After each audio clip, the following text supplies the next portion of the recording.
I'm Ryan Shazier, and this is Don't Call It a Comeback.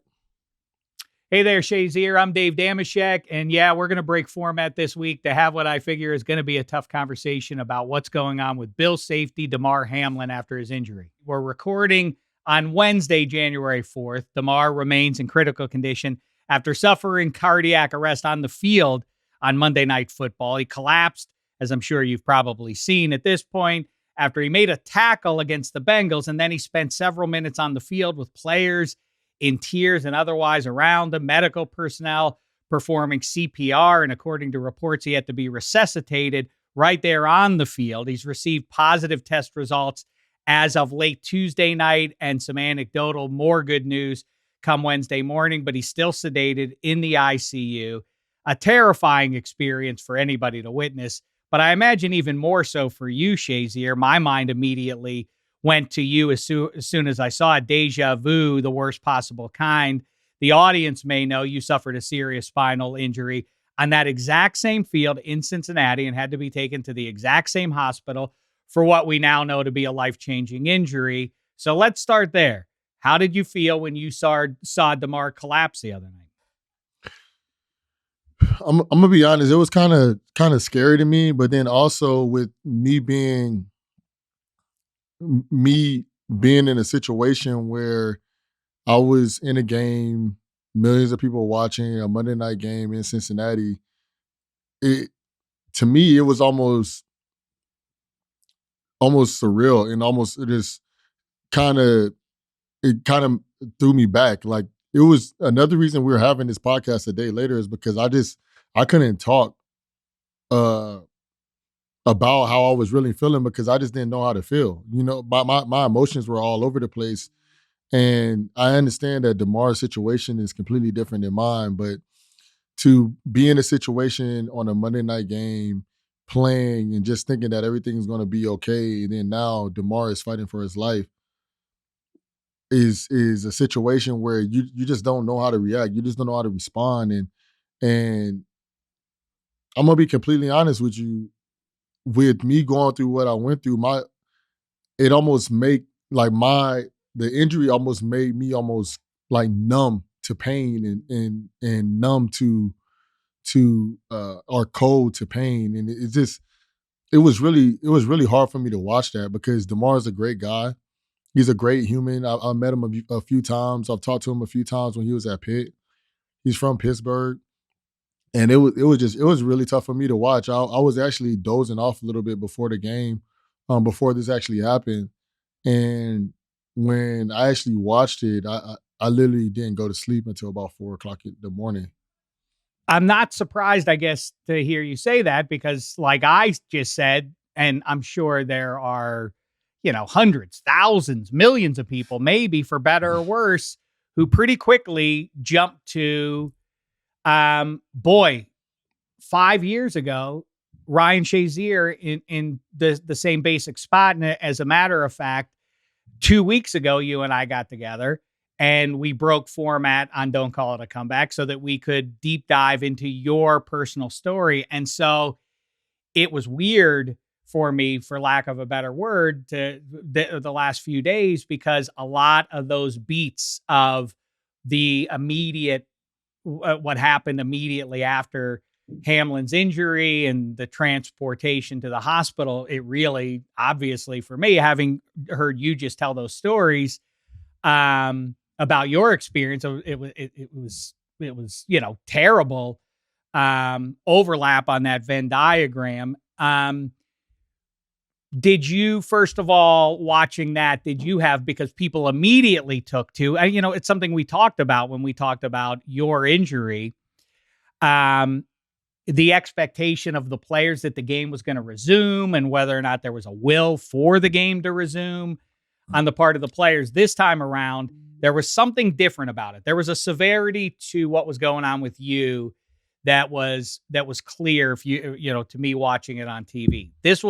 This felt more severe, because you couldn't connect the dots on what had happened to the kid as he's laying there. Exactly why did he just pass out? Why was he back on his feet and then fell back down like that?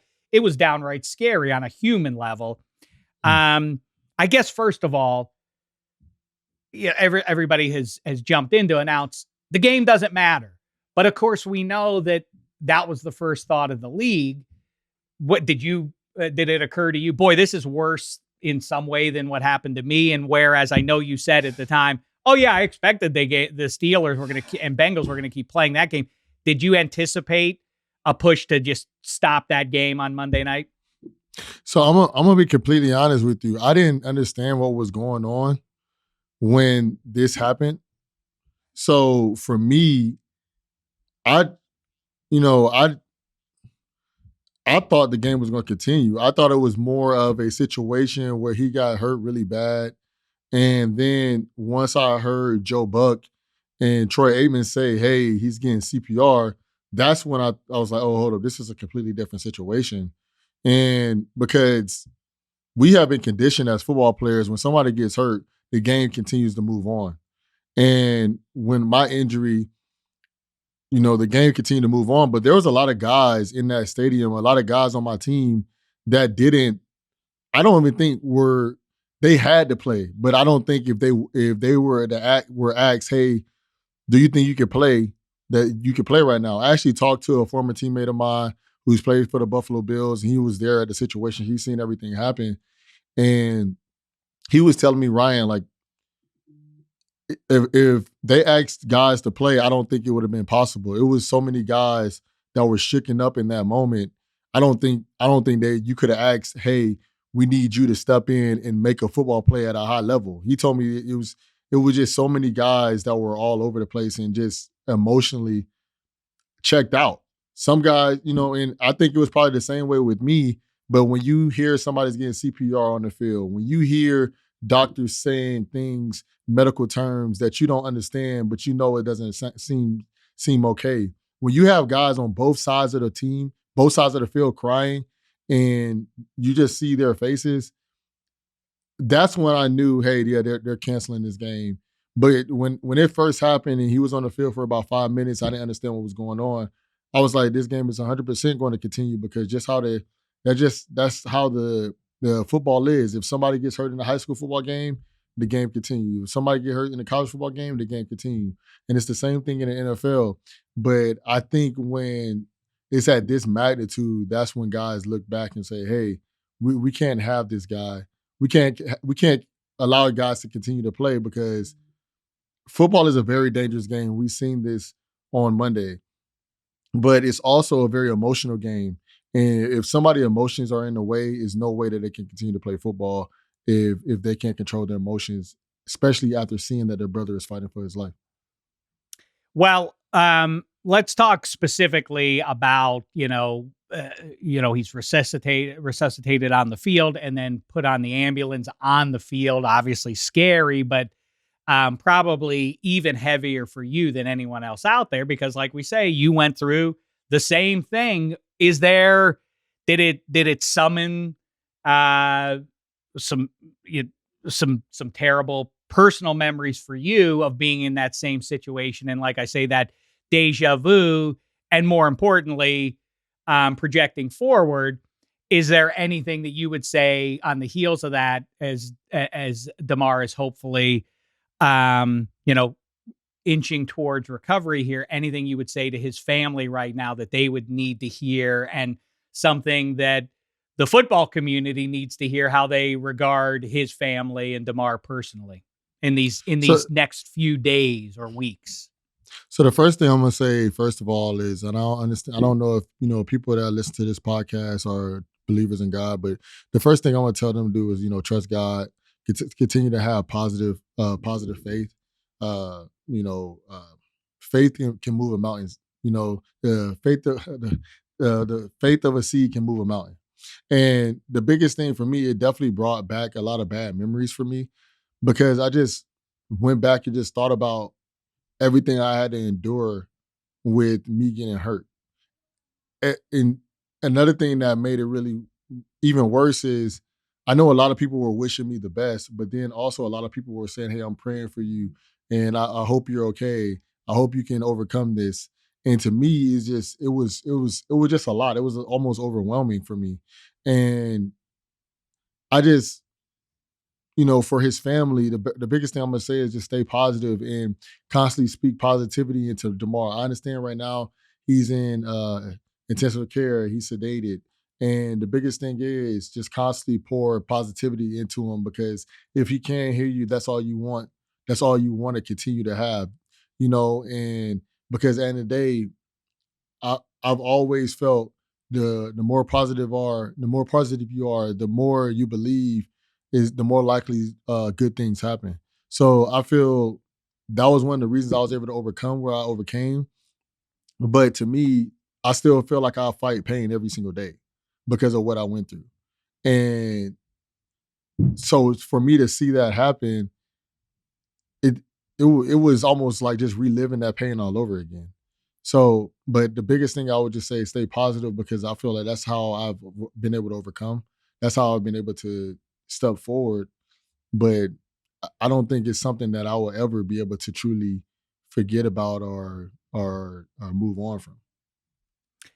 Well, one thing that was different for you versus Damar the other night was that his mom was there and was able to get into the ambulance with him. And I was conflicted from the outside looking in at that, because I heartbroken for her that she has to see her boy in that state. But I was also happy, because where would you rather be as a parent than by your kid's side in a situation like that? And then I think really, as football fans and people who didn't have an interest in football were tuned into ESPN on Monday night and listening to just banner work in an impossible spot by Ryan Clark, and providing some three-dimensional insight into the human beings that play the sport. And on one hand, the cynic in me says, hey, I would hope everybody watching already understands that these are human beings and that they're not characters in a movie for us. But the push and pull of that experience from the fan side of things is, sometimes it's beneficial to us to not fully embrace, because everybody, everybody is not somebody that we necessarily, want to be rooting for or whatever. And so we get into this weird rationalization sometimes with not allowing you guys to be full human beings to us. You must stay just these 3 hours a week characters for us to provide us enjoyment and so on and so forth.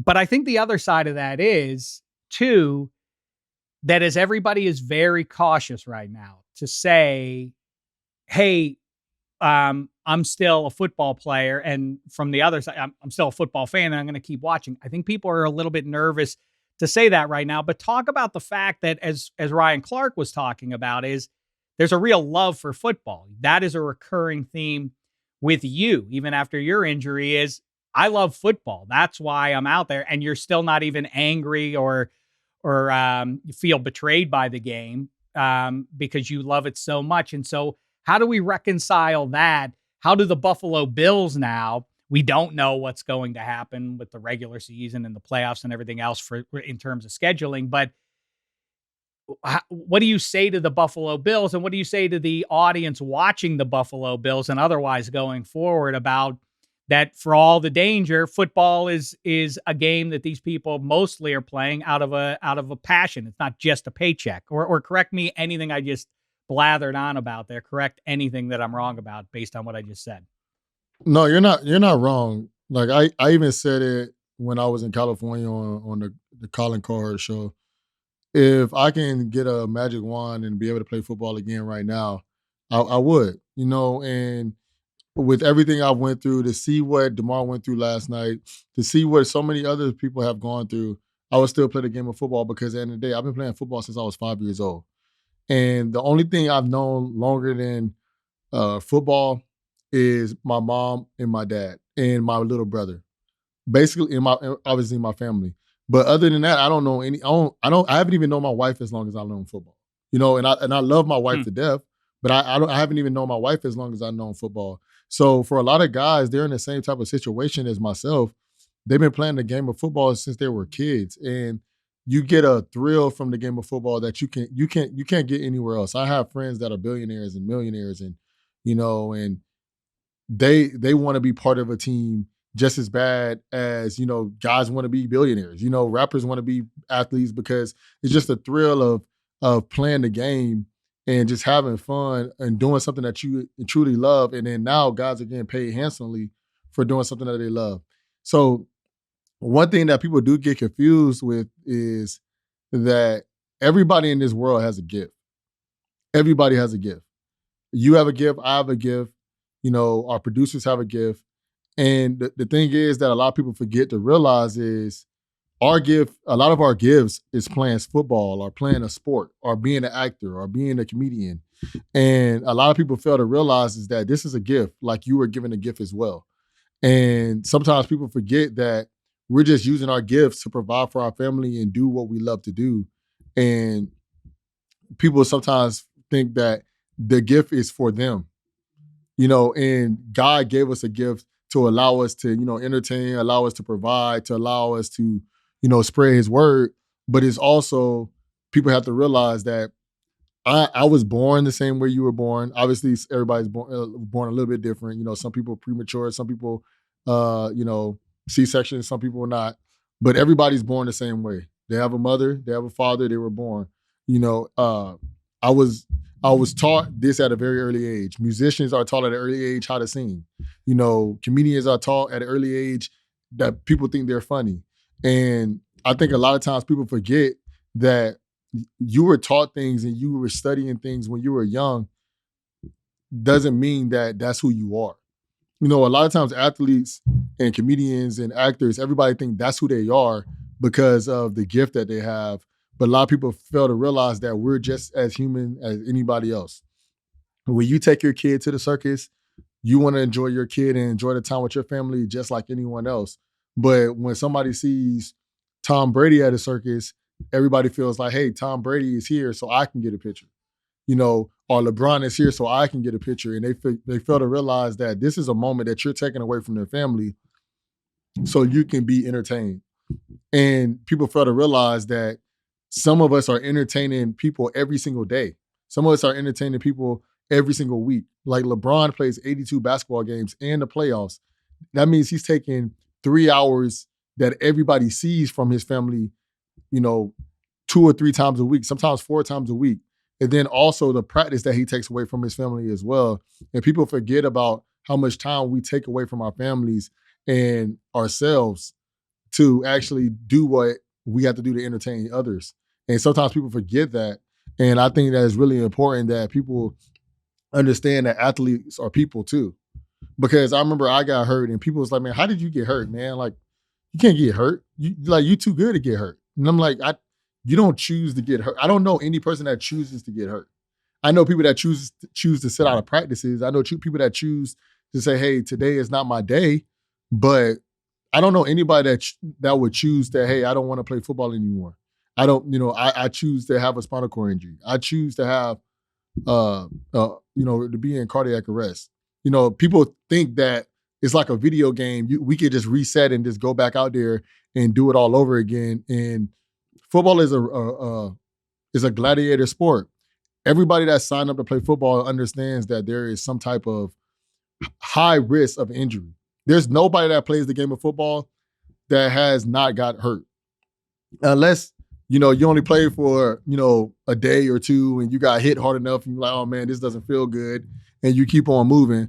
But if you're in a professional league, I don't know anybody that has gone a year or 2 years without having any type of injury. Because it's not realistic, because we are people. We're just as likely to slip on ice as a 70-year-old lady. But people but people see us being able to make one-hand catches or, tackle Saquon Barkley and think that we're superhuman. And that is not the case.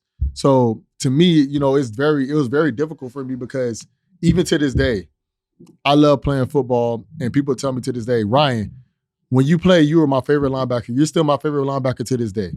Man, like, I use you on Madden every single day. It's not my choice that I'm not there anymore. And that makes it really hard for me. That makes it really hard for a lot of athletes. And that really makes it really tough because a lot of people see me as a Madden character and not say, hey, Ryan, how are you doing? How's your day? How's your family? It's more about, hey, can I get a picture? Can I get time with you? Can I, you're so impressive. And I think people fail to realize, but they see it a lot more when we have real injuries like myself, like Damar, because then they see, oh, snap, this guy is not invincible. But it's really hard to overcome because at the end of the day, like you said, when somebody turns on the TV every Sunday, every Saturday, every Tuesday, if you're watching basketball, they expect to see greatness. They expect to see 30 points on their fantasy team. They expect to be entertained. And it's rarely that people get entertained by their friends and their family. They get entertained by strangers. So when they actually see those strangers, they still see them as entertainment and not as people. Don't call it a comeback.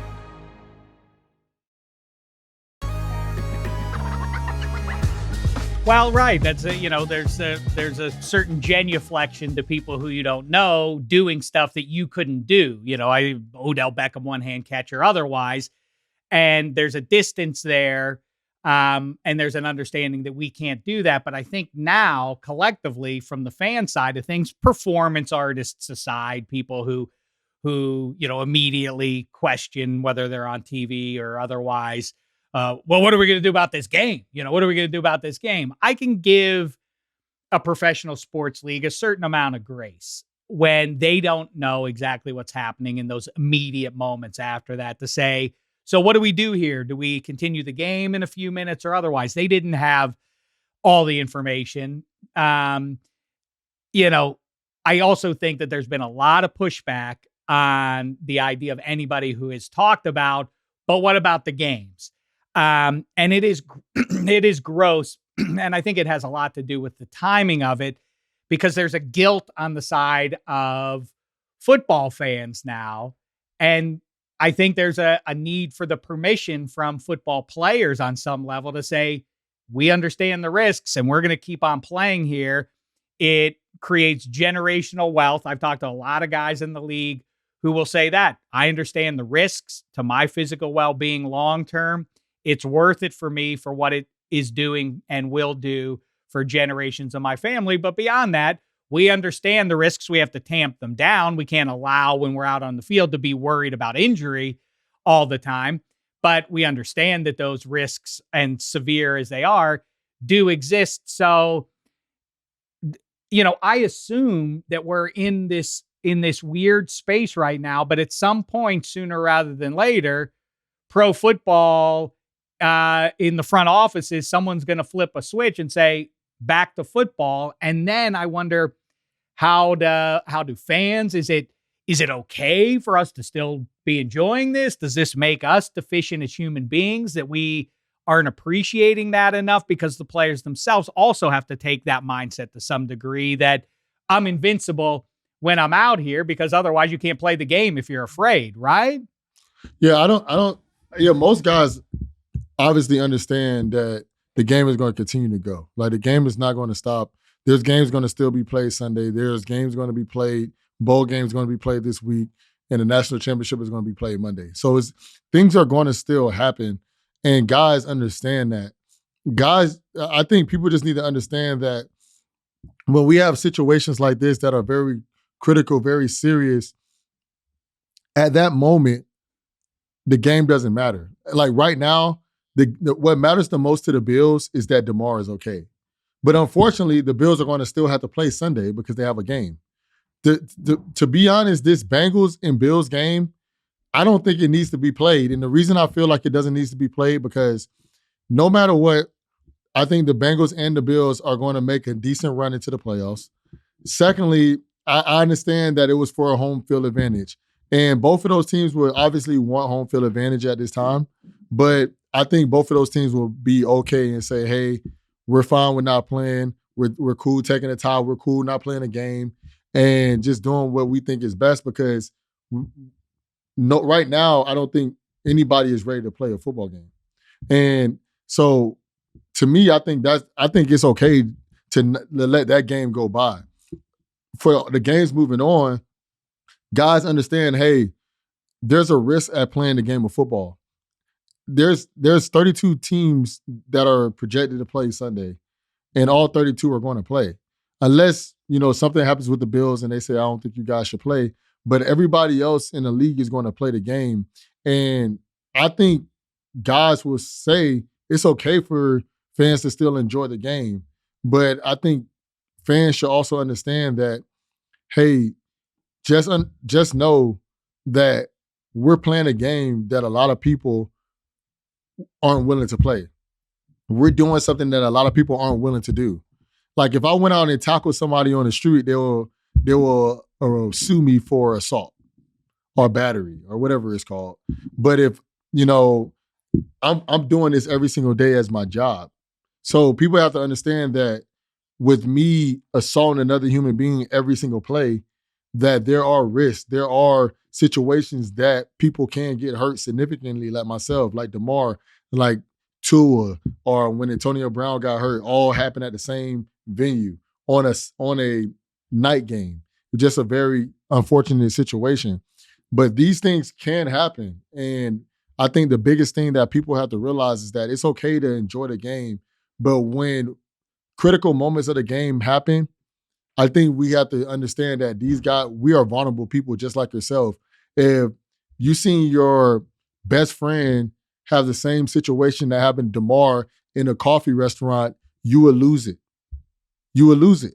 And that's the same thing that we want people to expect from us when we have something like that happen to us. When, like, Vince Williams is one of my closest friends. He's seen one of his best friends get paralyzed in his face, and everybody expecting him, hey, go back out there and go play football. And that's why a lot of people are still trying to let people know that football is a game and we love this game, but at the end of the day, we're still humans and we still have emotions. And sometimes the game does not matter. Like that game, Monday night game did not matter after Damar got hurt, after Damar had to have CPR on the field. That game no longer mattered because that what mattered is Damar, not the game. And for anybody that thinks the game still mattered at that moment, I just think that you're not really looking at somebody's life as if it was theirs. Yeah, I said this to you a couple of weeks ago. When your injury happened, I happened to be with your former teammate, Ike Taylor. And I said, well, why would they keep playing this game? Shazier is a young kid out there. This is a terrible situation. And it was funny because Ike, representing football players, said, no, they're going to keep playing this game. This is terrible, but we're conditioned to keep playing. So again, back to where we started there was a quality to what happened to Hamlin out there that was different almost immediately. And as awful as it was looking at you 5 years ago in that moment, there was a quality to this that this is where we must put our foot down. It does feel like both the Bills and Bengals players did rise up and put an end to any talk of at what point are we resuming tonight? There will be no resumption of this. But back to also what you mentioned there, just quickly, or take as much time as you want, of course, but that Damar Hamlin. We heard Mike Tomlin, your former coach, of course, and it's, I think, pretty well known now that the Pitt Panthers and Pittsburgh Steelers share a facility, and so you get familiar with some of these guys. That's, in fact, how Tomlin and otherwise knew Kenny Pickett as well as they did, and the transition was probably a little smoother. And then Tomlin touched on the fact that he's known Hamlin since Damar was 12 years old. Your recollection, because what the nation has now learned is that Hamlin was and is a rare fella at such a young age to be so generous and kids a generation younger than him and trying to boost them up with his charity and otherwise. And does say something good, I guess, about the human condition that so many people have rallied to his cause and made it their own. And now $3 million or more for his charity. But your experiences with Damar. So Damar's a great guy, and And I met him a few times. Obviously, I know him a little bit. If we seen each other, we'll definitely talk. And I met him a few times when Pitt was leaving practice and we were actually going on to practice. And he would talk to me sometimes and just joke around and just talk about when he got into the NFL. And he was just a good guy to be around, somebody that people really enjoy being around. He was somebody that, always thought about getting better. So to see something like this happen to him is shocking because it's somebody that you've spoken to, somebody that you had a connection to, and like you said, Damar is a good person. He's young in the league and already has a foundation that's giving back to the community. While it takes guys a while sometimes to start a foundation to actually get something giving back, and that just tell you the type of person that he is. That tell you the type of person the city of Pittsburgh is. But it just to me it's just crazy, man. Just to even think about this, I just still can't even. It's just still surreal to me with in this moment what he's going through and what his family is going through and what the Bills are going through. I just and back to what you were saying with Ike Taylor, like you said, we are conditioned to think that we are like Ike said, hey, the Steelers are going to win this game for Ryan. If the Bills had to go back out there, that's probably what they would have thought. But the one thing that I do like about the game, and the game has changed a lot since I've played because they're constantly adding new rules in, is that they're thinking more about the players and the players' well-being than just the game. And that's one thing that I really love seeing is that, there is a rule in place that say, hey, you need 5 minutes to get ready. But they also took in consideration, hey, there's a lot of guys that are emotionally unable to play this game right now. So I think that we need to do what's best for them and think about this in another day or think about this for another time. And I feel like that another time is probably never happening. But I think they did what was best for Damar, his family, and then also all the guys on the field because that's one thing that I love about the game of football, to get the NFL, is that we're constantly trying to change and constantly trying to grow into a better league and a safer league. And that's one thing that I did see when they decided to not make them continue to play. I agree. I didn't think they should have played the game when you got injured that night. I thought the game should have been called there. I can't lie, though, and say that in the second half, when Le'Veon Bell was delivering licks to those Bengals defenders, and Juju Smith-Schuster was putting licks on Bengals defenders and otherwise, that I didn't take some satisfaction from that. And that's really the paradox of, forget being a fan, of being a player, that you understand all that. And to your point about player safety and improving on that, it's imperfect, it's messy, it's downright unsatisfying as a watch sometimes when the officials are flagging things for unnecessary roughness and weird language like illegal touching. Like, well, they're running into each other on purpose, you understand, officials. What could be illegal about any touching going on in that environment?